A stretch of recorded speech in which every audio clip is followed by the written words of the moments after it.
my mindful adventures. Are you ready for the weekly dose of the blog post? This week we're talking about embodying our changes and our choices. First week of the, because this is the first, this is the month, this is the free will month, right? The first week we did inventory on our choices. What choices are we making that aren't free will choices? What choices are we making that are actually conditioned or come from someone else or are something else of ours that we're not fully being present for? And then what choices are we making that we're present for, that we're aware that we're making the choices, and it's a choice that we're consciously making, not just in autopilot and like letting it happen, right? Then the second week we talked about interrupting that reaction, interrupting that choice. So the state between the stimulus, so like when you take in the information and then you start to feel that emotion and you start to build up to make a decision or to make a choice or to do something, that's that spot, that's that free will spot where we can interrupt it, because we're realizing that the emotion is welling up within us. It's coming into us in a way that is causing us to react, and whether it be savory or unsavory, we're going to react then based off of those emotions. Our first reaction is always valid. It is our truest reaction. It's also where our intuition lies. But once we have that first reaction, then we must choose, are we going to react in that way, or are we going to react in a different way? And like I said, that space, that section where we're having that emotion well up in us, that's when we're able to decide whether or not we want to react in that certain way or to react in a different way. And then last week, we talked about laying down bricks, right? We talked about taking bricks from that old home and putting it in the new home. The old home being the old choice, the old reaction, the old, what is it? The old reaction. I'm gonna have bear shit right here. Hopefully, that's can still be there. Anyway, we were laying those bricks. We're taking the bricks from the old home and moving it into the new one, so that we are able to break down that old decision and strengthen the new one. When we stop reacting in the way that we do not wish to react, we're actively taking bricks from that house so that it cannot stand, so that it's no longer our default reaction, and our default reaction becomes the new reaction, the new thing that we're trying to do, the new house that we're building, right? Each time you decide to make that choice, or that each time you decide to put in that, I was trying to remember, but put in that work that brings you closer to reacting in a way that is savory to you, that is in a way that you feel fulfilled, in a way that you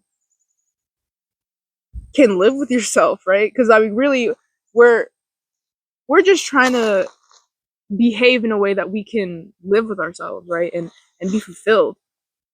So when we actively work towards breaking away from the way that we've been working, it's difficult, it's hard. And that's why setting up boundaries, so that we know, okay, this is what I tolerate and this is what I don't tolerate, so you can make that distinction, so you can lay that brick. And each time you lay a brick, like I said, you're building up that foundation to build a new home for that new choice, for that new way of being. And with each brick, the stronger the house, the stronger the foundation is. So, because like a house can't withstand on one brick or one little tiny, like this cannot hold a big ass house. That's too small. You need more pieces in order for it to hold up that house successfully, right?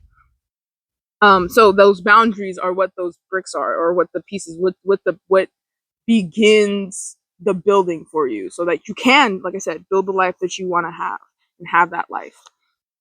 So this week we're talking about, this week we're working off of having the foundation.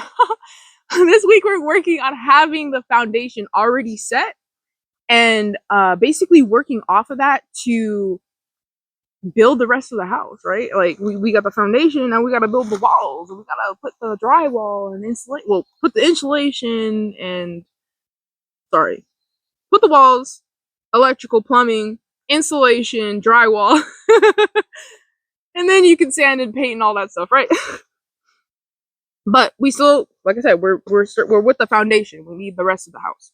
I have some chips here. I'm pretty hungry. I haven't eaten today, but a little snack will suffice. So if you the muncha cruncha, and you probably hear this because I have the mic over here. It's out of the way, so I don't bump it, and it's not in the way. And hopefully, it's loud. It's picking up my voice enough. So anyway, okay,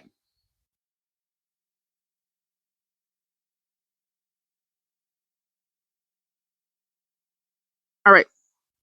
So with having, oh yeah, oh I forgot I was gonna talk to you guys about it. So like last week,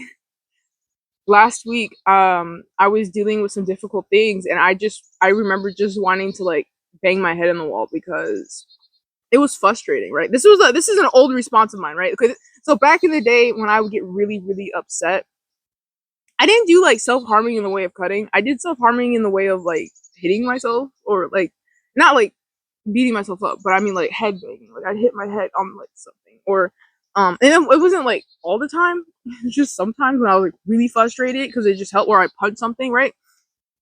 So this week, instead of doing that, right, instead of like getting all mad like I normally would, I decided that I'm just gonna take time, make something for myself that I enjoy, like a nice cup of tea, sit outside, breathe, like listen to the birds, like watch the clouds go by, really be in the moment because I was so mad. I mean, I was so mad. I really wanted to bang my head on the wall and scream and cry, and like it was just not it was bad, right? Like that's obviously not a way like I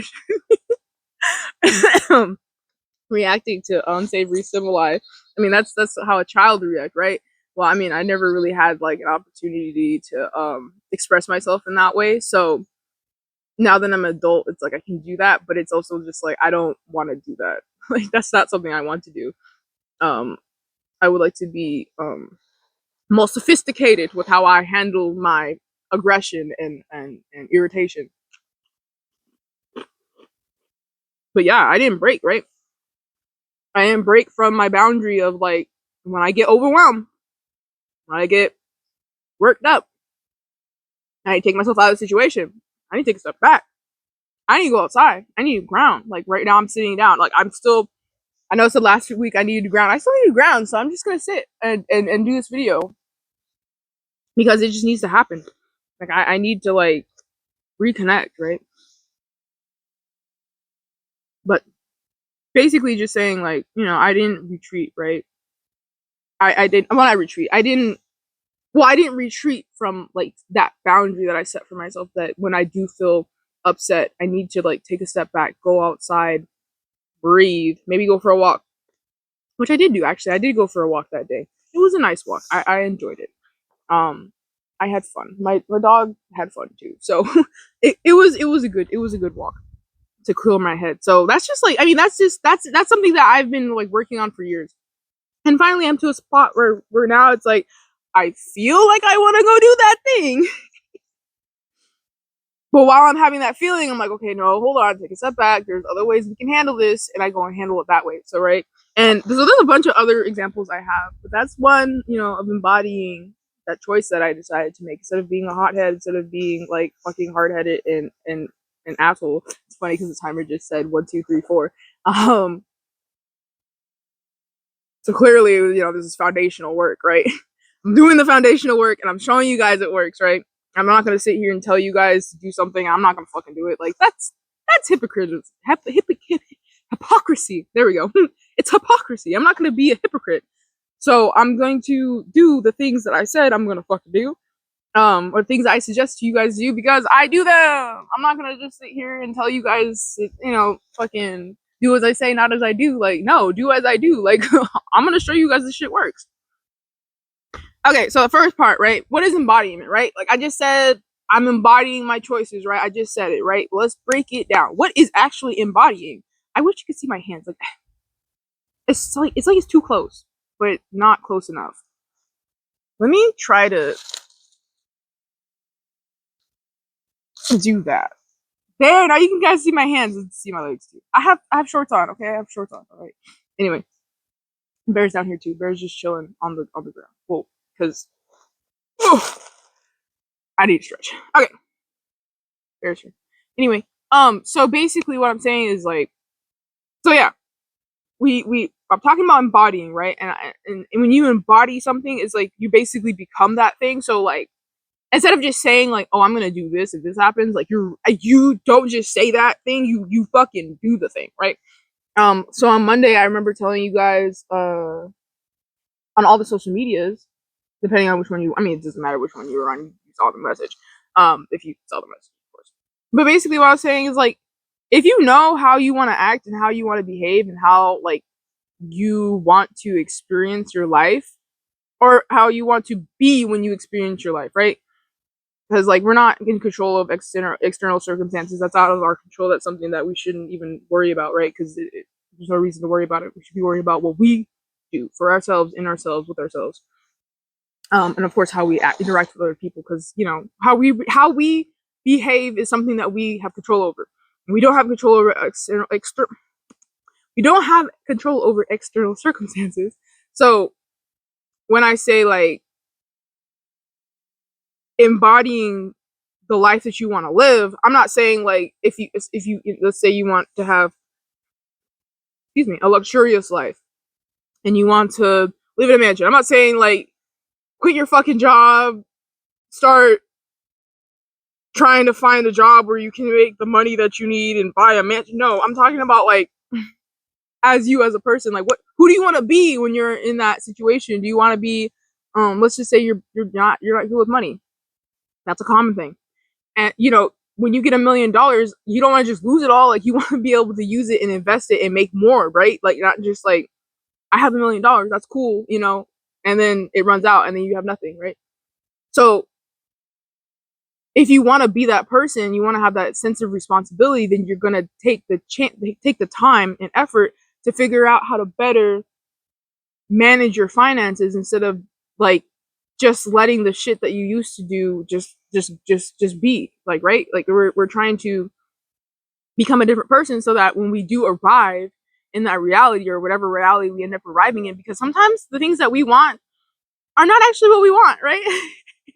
Like sometimes, like I'm pretty sure you've had an experience, right? When you're in your life and you're like, I really, really, let's say you want this chip, right? I'm holding this chip. I haven't eaten it yet, but obviously, what the fuck? But so you want this chip, right? You really want this chip. You like the way it looks. You like the way it smells. You like, you think it looks good. People tell you it tastes good. People tell you it's amazing. And then you finally get the chip, right? And you're like, oh, I'm just going to try a little bit of the chip. And you're like, chip's okay. Chip's pretty good. It's not that bad. And then you're like, okay, let me go ahead and eat the whole chip. And the chip's like way too fucking salty. It's really fucking weird. That little tiny bit you thought you wanted, the whole thing was not what you wanted. You just wanted that little bit.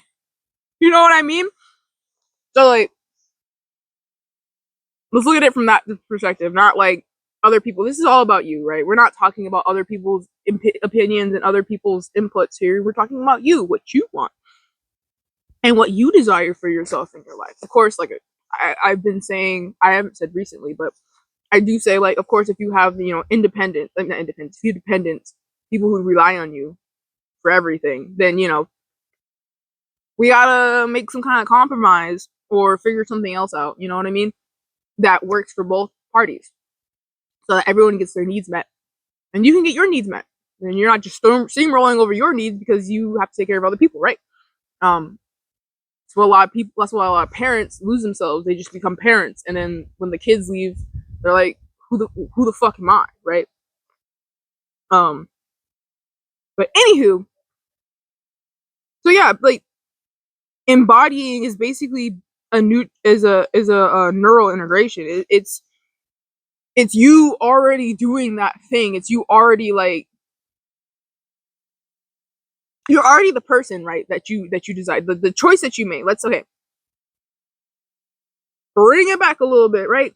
So let's say one of the choices you want to make, let's just use money. Let's just use money as an example, right? Because money's a touchy subject for a lot of people. But okay, let's just say like that was a really big fly. Fly was like this freaking big, like about as big as my eyeball. Like thing's huge. Anyway, but basically, like let's say you want to like, I don't want to spend money like I used to, right? Or I don't want to like lose all the money that I have. I want to be able to invest it and to pay for things that I really truly need, make sure it's like it's good quality, so you don't have to keep paying, fixing, and all of those things. So, making basically like responsible choices, right? With your money. So let's say you've gotten to a point where now you are making those responsible choices. You're investing, like you said you're going to invest. You're taking a bit of your paycheck and putting it aside or investing it. And when you do need to make a purchase, you do the research, you make sure you get the warranty, the thing that you want, so that when the thing does break or whatever happens to that thing, that you can get it fixed or you can get it replaced. But you're making sure that your money's being spent. You're being good steward of your money, right? You're not just like, I'm gonna buy whatever the fuck is the cheapest and whatever, and the cheapest thing might not be the most durable thing. Usually isn't. So you gotta weigh your options. And let's say you're to the point where you're good at weighing those options. You're good at deciding what you want to get, and you're always satisfied. Or maybe you're not, because sometimes sellers say things and they're not really what they say. But you're really good at figuring out what it is that you need and what value you're looking for in each of your items, right, that you purchase, or the investments that you're making and those types of things. And it's something that you do off habit now. So it's to the point where someone asks you like, oh wow, like you've changed a lot. Like even last month you were still making weird decisions like with your money, but now you're like very diligent, very very diligent. And I want to say independent, but that's not the word I'm looking for. Diligent is probably the best word. You're very diligent in what it is that you're doing, what it is you're paying for, what it is you're putting your money into, because money is frequency. And also like a thing too, like money is kind of like a relationship with like as a person. Like if you love money, right, money's gonna love you. You hate money or you're scared of money, it's not gonna want to come to you. In that sense, it as an energy exchange. And it's the same thing for your decisions too. If you choose like one of the things I was talking about earlier, if I was choosing not to react in an angry way that was destructive or damaging to myself, and obviously now I'm going to be calling in more situations where I can show myself that I love myself, that I care about myself, that I'm going to support myself, and I'm not going to hurt myself because I'm so angry I want to like feel pain. Like, like we're taking a step away from that, right? And I'm to the point where it's like, okay, now I know. Deep breath. Let's go outside. Let's sit down.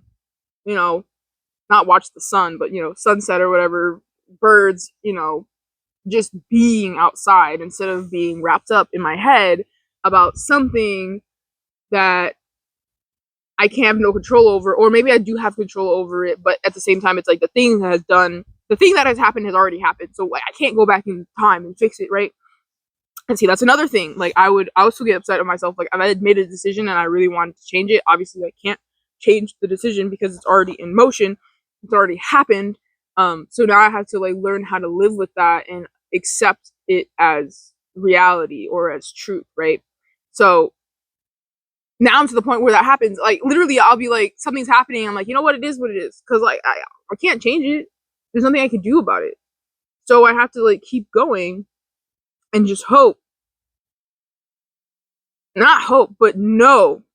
Not hope, but know that eventually I will get to the point where I won't make this type of decision anymore, right?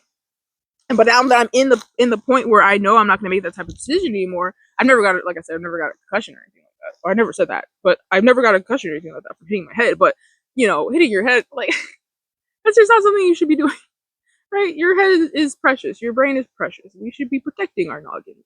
We should be protecting our noggins. Um, so I've embodied like not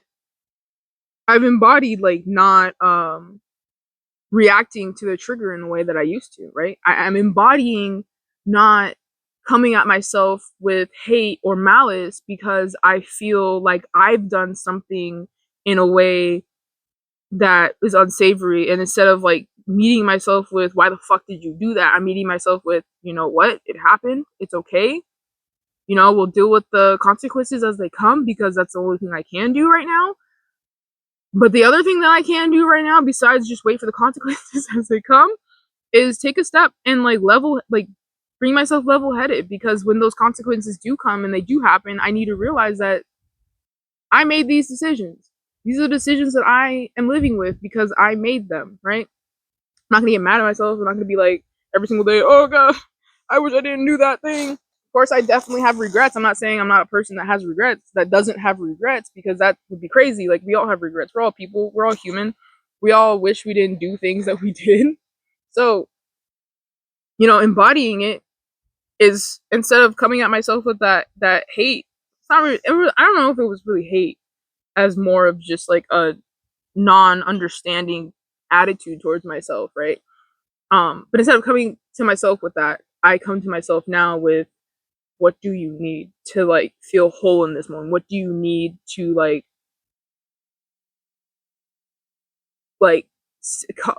comfort yourself in that moment? Sorry, I got a phone call. I thought it was pausing everything. But yeah, I come to myself with like, what do you need? What is it that you need from me to make yourself, or to help yourself feel better within yourself, right? So we're working towards that. We're working towards coming back to ourselves, or doing the thing that we said we would do without having to actively do it, right? Like I said, I wanted to do the thing, but it wasn't my first need. My first reaction was, how do I help myself not feel this intense? Instead of my first reaction being like, where's the flat surface I can like really hit my head on and not break a wall?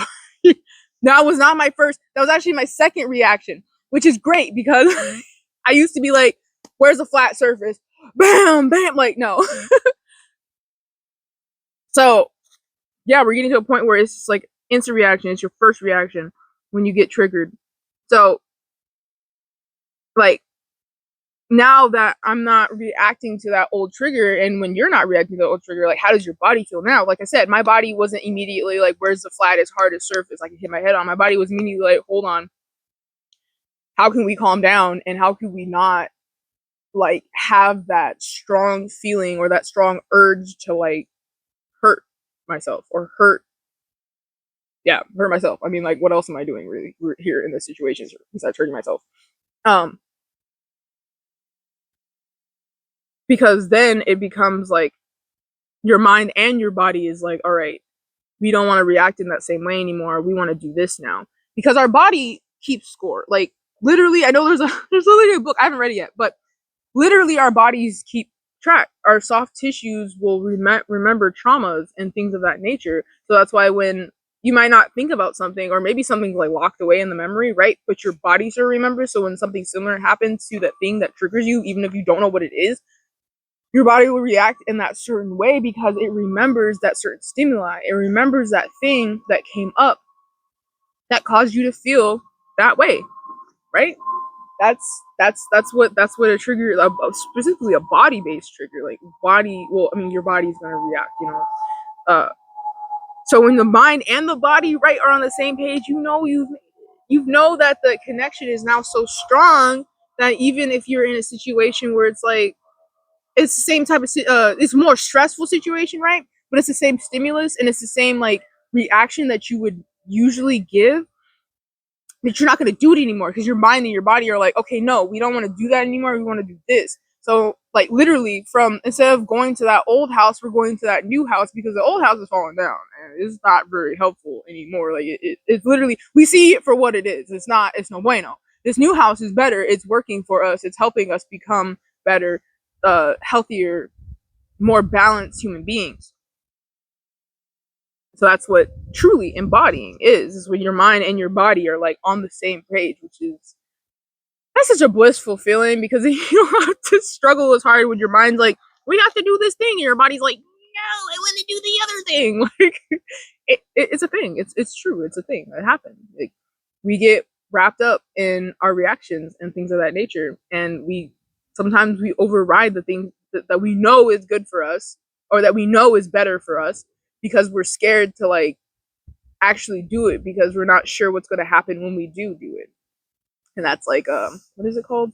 That's I can't remember what the name of it is, but basically it's like humans are comfortable with living in a hell they know than going to an unfamiliar heaven because we don't know what it's like to be treated with respect and kindness if we've been treated disrespectfully our whole lives and we're not sure what that feels like. That's something new we have to adapt to. Same thing when it comes to changes and choices. Our body's like, we don't know what it feels like when we don't bang our head on the wall when we're fucking mad. Like, that's not something we're used to. Like, why can't we just do that? Like, that's what I'm saying. Like, when we have that connection together, it's like, it solidifies it. It really makes that house a home. Point 2. Living in the gap. So, the space between stimulus and the response, right? Like I told you from week 2, that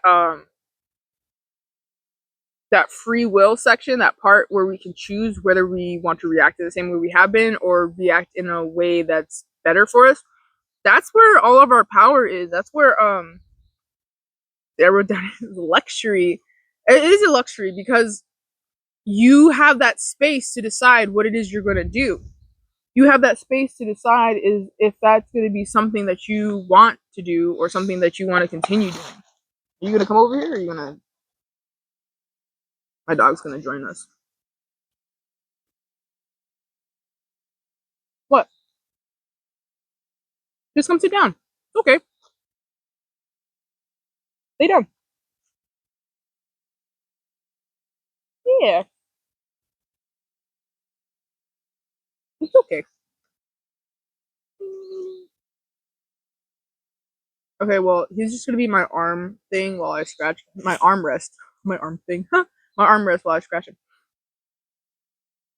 So yeah, so when you back to the little free will section, right? That luxury that we get before we react, right? Get the cookies in your eyes. Got the cookies in your eyes. The eye gonkies, eye gonkies, eye gonkies.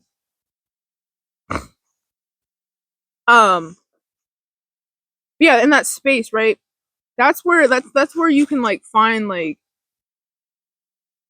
yeah, I wrote joy, but I want to say that's where you can find peace, right? You can find peace in knowing like this is how I feel, and I can now take that power back and choose to react in a way that I want to. What is in your ear? Oh, it's gunk. Okay, I'm making sure you didn't have ticks because I'd be mad that the flea and tick stuff ain't working.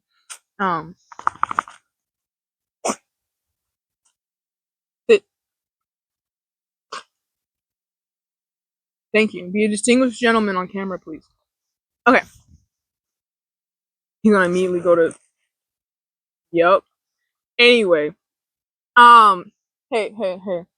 If you're gonna be doing that here, can you not do it in the mic? People don't want to hear you licking your privates.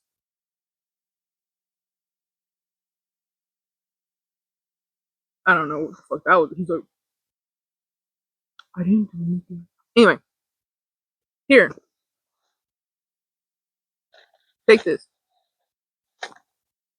Take this. Take it. Take this little. Take it. Here. You want this? Do it on the ground. I don't. Here. I know you want it. You like corn chips. Okay. Sorry about that. um. But yeah, it's like it's where you've had your peace, where you can decide like this is how I want to show up. This is how I want to be. This is how I want to react in this situation. It's a place of peace, really. I mean, you can find joy in it, of course, but I feel like it's more peaceful to be like, okay, this is how I feel. This is how I feel when I usually do this thing, but now I know I can do this instead. And this is actually safer for me because this helps me better myself. This helps me become a better person than I was before. Or to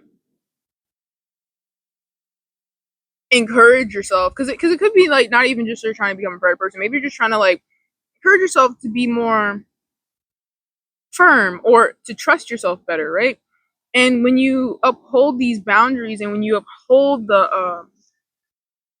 these changes, it makes as it forms a self it forms self-trust, right? It forms self-trust for you to rely on yourself, to know that if you want to change anything you can. Like, this is these what I'm giving you are blueprints to change your entire life. Like, you can change your entire life with this stuff. It's not just a New Year's resolution. It's not just trying to do one thing. Like, you can change your entire life with these steps. In fact, that's how I'm changing my life, is with these exact steps. And that's why I'm so passionate in showing you guys what these are, like what it is that's going on. I never had a name for any of this stuff before. But we got names for it now. But yeah, so like last week. Oh wait, this week. Yeah, this week. Yeah, this is it's a luxury for us to have that, because you're giving yourself space to experience yourself, to experience what it is that you're going through. Point. We.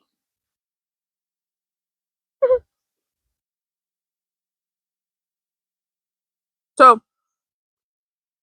this point is all about handling the old world, right? Because like when you change, like I said earlier, like we don't like change as creatures. We don't like change because it's dangerous to us. Because back in the day, if something was different or changed or was like not the same, then it was like a threat. So when you start to change and people around you are used to you behaving in the way that you used to behave, they're gonna be like, "The fuck are you doing? Who do you think you are?" You know what I mean? And they might not. Maybe they're not like, "The fuck do you think you are?" Maybe they're more of a, "You used to be like this. Why aren't you like this anymore?" And you're like, "Because I don't want to be like that anymore." And they might have problems with it because they're not used to you being that way. Maybe they benefit from you being the person that you used to be, especially if you were a crash out. Maybe, I don't know. But like the point here, right? Because when no, I'm not saying old people, but when people from the old like version of you, right, and they show up and they're like, you're not acting the same way as you are, and they might provoke you to try to get you to behave in the way that you used to, right? Because they're not used to it, and they might be like, this is weird, I don't like this, how do I know you're not gonna like whatever? But it's like, I'm changing. This is my life, this is not your life, and this is something that I need to do for me. And when someone provokes you, this is when the boundaries go up, right? This is when the boundaries become, it's not a wall or to block anyone out or to like to boss people around or force people to be something that they're not going to be, or something that they're not. This is basically your terms of existing. This is your terms and so you know how you read the terms and conditions when you buy something or get a new app or software or whatever on your computer or your phone or whatever, and you know that huge fucking list of terms and use and conditions and all that stuff and privacy policy. Boundaries are those things for you, right? And they don't have to be a giant fucking huge ass list that like is so long that no one wants to read, but they need to be the terms of like your existence, like how you're going to exist. If you choose that you don't want to exist angry anymore or in a whatever way anymore, you have every right to have that. You have every right to uphold that for yourself. And people don't want to get on the people don't want to get on the program, right? People don't want to listen to that or listen to you or whatever. Then those boundaries become for them a hard wall.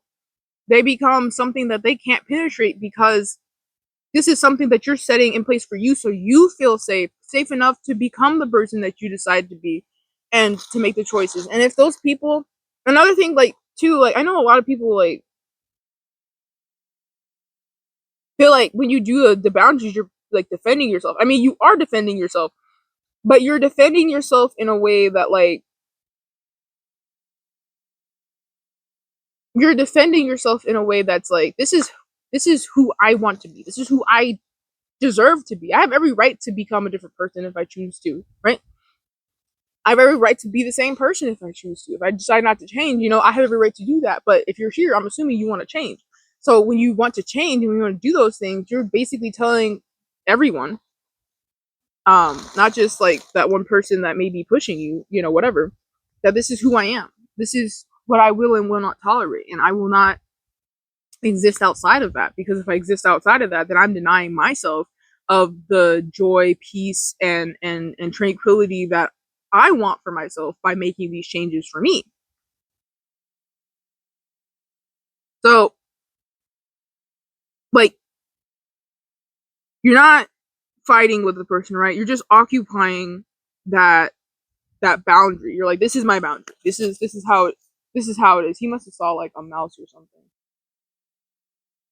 He went straight out, one ear down, one ear up. He's so funny. Anyway, when you tell somebody what your boundaries are, you don't need to explain a bunch of times. You don't need to like explain everything. Like, you have a foundation for your house. You don't need to explain the fucking foundation. Like, oh, the concrete is 90%. Well, this is not how you make concrete, but back in the day, I don't know how to make concrete now. I just know that the Romans made concrete this way, so we're gonna talk about that. So, like, like maybe like the concrete's 40% ash, 60% gravel. That's like everything. 40% ash, 40% gravel, and 10%. I don't know. I don't fucking know.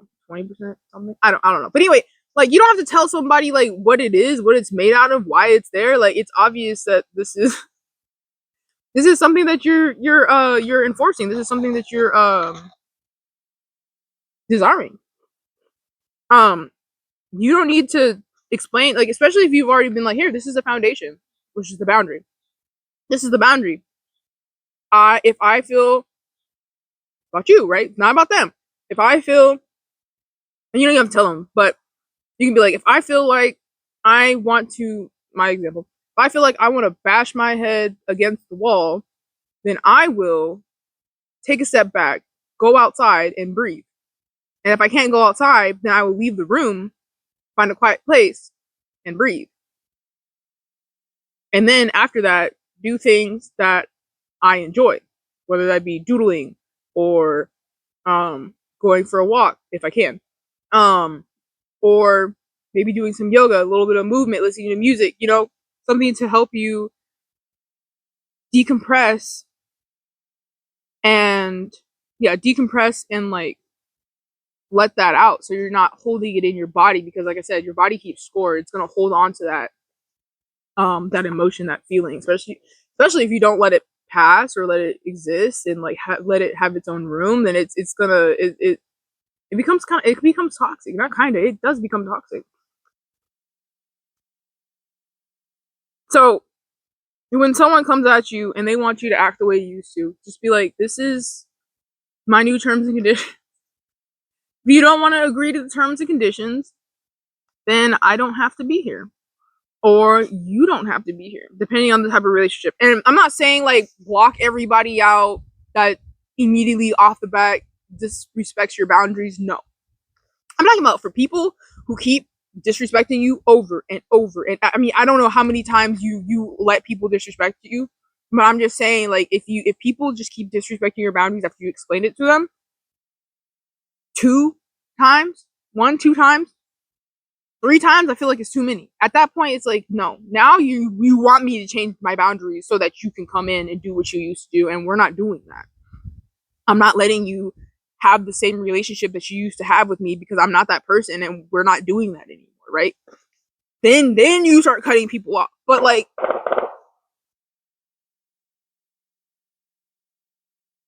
okay, gunshot.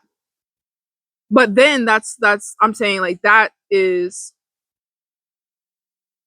when you, like, that boundary kind of becomes a solid wall for them, not for you, but for them because they're literally just continuing to disrespect you. I've had family members who continue to disrespect me after I told them my boundaries or told them what I wanted from our relationship, and they just kept being like, "Well, why?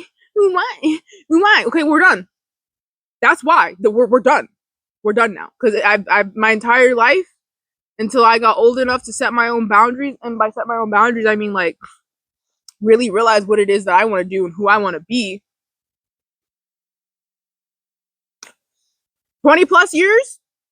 I think at that point I have every right to say goodbye. I have every right to say we're done with that. That's just not who I decided to be anymore. That's just not who I decide that I want to be anymore.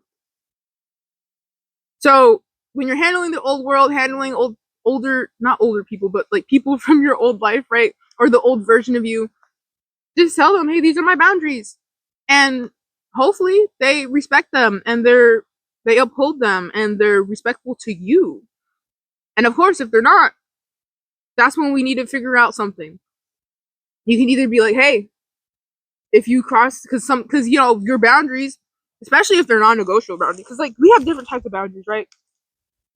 And if they're like a non-negotiable boundary, like, hey, I need time and I need 10 minutes, and then this person keeps badgering you and during that 10 minutes that you said you needed, that's a non-negotiable. Like you need that 10 minutes in order to come back to you, so you're not like acting irrationally, right?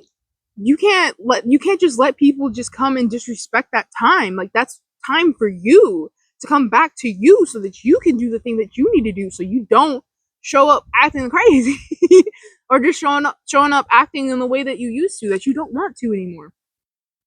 So like stand firm in your boundaries, and also realize that, like I said before, your boundaries can be fluid. They don't have to be like solid. Like they honestly should be fluid because you're changing every day, and you might need one boundary to be more stricter in one day because you feel some type of way when you woke up, or as the day goes on, like it's turning into like, okay, I need this to be a boundary. Or it might be like, I've been using this boundary for years and now I feel like I don't want this to be a boundary anymore, I need to modify it.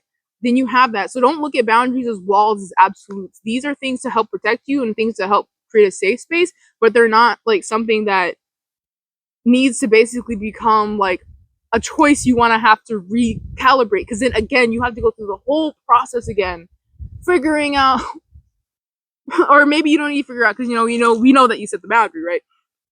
And you have to like really sit there and like pick at it and like try to get that boundary to not be like that negative response. So be open with your boundaries, is what I'm saying, but not open to other people. If other people are coming in like, why do you have to do, no, unless again they're people who are literally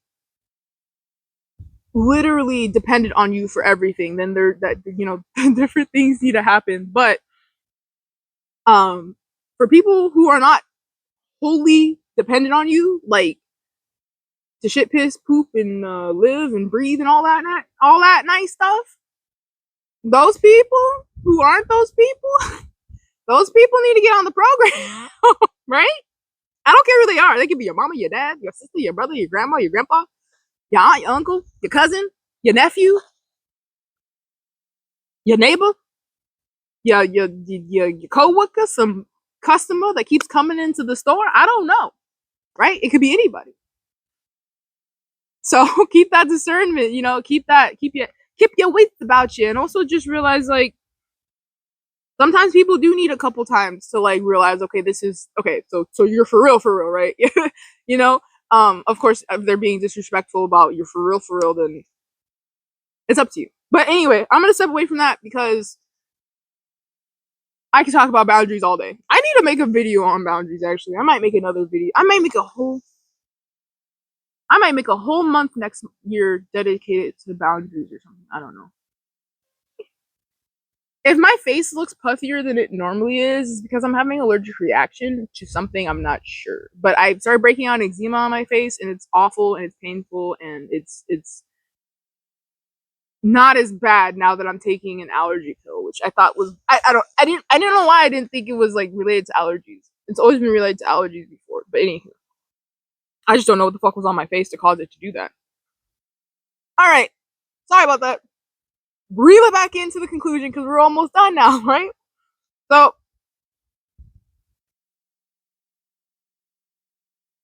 this whole, like I said, this whole week's about embodying that choice. And then you might not have it embodied yet, but this is for when you do have it embodied. Come back to this video, save it. Save it on the new year, new me, or new choice, new me playlist or something. Come back to it and really look at, like, listen to all this stuff and be like, am I doing those things? Or those something that is that something that I'm doing for myself? I know I use specific boundaries, like my specific boundaries and specific things that I've worked through. Of course, fill in the blank for you, right? Because I'm not you. I don't know what you're going through. For all I know, millions of people will look at this. I don't know what every person needs. A million people is a lot to have, like, inventory about. That's a lot of people. I can barely keep up with like 10. But anywho, so yeah, just like come back, and look and see, like, am I doing that for myself? Am I showing up for myself in that way? Is this something that he didn't even eat it? I'm mad. I'm gonna give it to him later. Anyway, um, is this like is am I embodying my choices? Am I really truly like being that person that I said that I wanted to be, the person that I know I deserve to be, right? Um, and then like going from there and working on it from there. But next week we'll be talking about your choices and like taking the embodied power and learning how to like dance with the universe and like into co-creation, like manifestation and things of that nature. Because we got an extra week this month, well, extra Wednesday this month, I should say. So extra week basically. um, so I'm excited to talk to you guys about co-creation because co-creation is like next level shit. But for now, right? If you do come back to this and you're like, all right, what's something I can do? What's the action? What's the call to action? The call to action, right, is in what area of your life does your new identity feel most natural right now? So like, let's say I was gonna use money for everything, but I feel like using, I don't know, my actual examples are easier for me because, well, I mean, I'm only me, right? Um so like, where does it feel most natural for you to uphold that choice or that change or that boundary, that thing, like where you feel the most natural, it feels most natural for you, right? So one of the things I've been working on this week, I've been trying to, not week, this month, I've been trying to change is like eating slower. And I've had my ups and downs. Some days I'll be like, like last night I was eating some food and I was like, damn, am I eating this too fast? And then I was like, actually, no, I'm not. And it actually feels like more natural to eat this slow, which was great. Um, so for me, I feel most natural when I take the time to eat slower and to pace myself. It feels most integrated when I'm like eating by myself or if I'm eating with someone else, like to stop and like talk and come back and like folded in a way that it's not just me eating slow, it's also me eating slow and also like learning how to speak to other people at the same time instead of just being like how I'm eating these chips. I still have some more chips in here, a lot more chips. I only ate like four on camera anyway or something like that. I don't know. I have the number here. I don't know why that's important to me right now, but I instead of having like I've talked the whole time and I haven't eaten anything and now it's like everyone else is done. I'm not saying like eat faster because everyone else is done, but I'm saying like for me like eat slower and take my time so that I can enjoy myself and I can enjoy the food. And by the time I'm done, the food isn't cold, and I still have like warm food at least. It's not like cold. So that's where it feels most I guess more it's more the most integrated for me is when I'm like doing these little things while I'm eating and like realizing that I am actually eating slower. It's like it's nice. It's nice to take little inventories here and there. But yeah, that's what it is for me. If I miss something, I will put it here. Okay. I hope you guys enjoyed this video. I hope you guys found this very informational and helpful for you. And I hope you guys come back to this when you do get your stuff embodied, so you can do your little checklist. Am I doing the thing the way I said I was going to do it? You know what I mean? And you might come back to this a year from now. Like it all depends on how you integrate. Integration can take years, it can take months, it can take days, it can take hours. It just depends on what it is. I don't want to say hours because like I feel like that's not reasonable, but there are over almost 9 billion people on this planet. I'm pretty sure we don't all work at the same pace. And also, I'm pretty sure not all the things, all the choices that we want to change or do, not all of them are super ingrained in us and super like tightly knit into our identity. So it just depends. It depends on what it is you're trying to change. So, like I said, save this video so you can come back and do your little inventory and yeah. But I hope you guys, like I said, found this informational. I hope you enjoy this, and I hope you guys go check out the blog post. You can find that in the description below. The blog post title is "The Free Will Embodiment: Moving from Protection to Presence," because we're not just putting up these boundaries, but we're also becoming that person, right? So, just like this video. So if you want that, you can go find that in the description below. I should also have the boundaries post, and if I did link anything else up here, then the blog post for that will be down below. So yeah, I just hope that you guys have a wonderful rest of the 24 hours, wherever you are on the 24-hour scale, however, you know, you're going through that. And I hope that all goes well for you. And I love you guys so very much. I can't wait to see you guys next week for the next blog post and a companion video. And if you're watching this before the 27th, I think, whatever the Saturday, yeah, 27th. Then come hang out on TikTok 18 plus, because I did not do 18 plus last week and got restricted. So we're just gonna do 18 plus from now on. So I love you guys so very much. I hope you guys, like I said, have a wonderful rest of your day, and I can't wait to see you guys next week. Bye guys.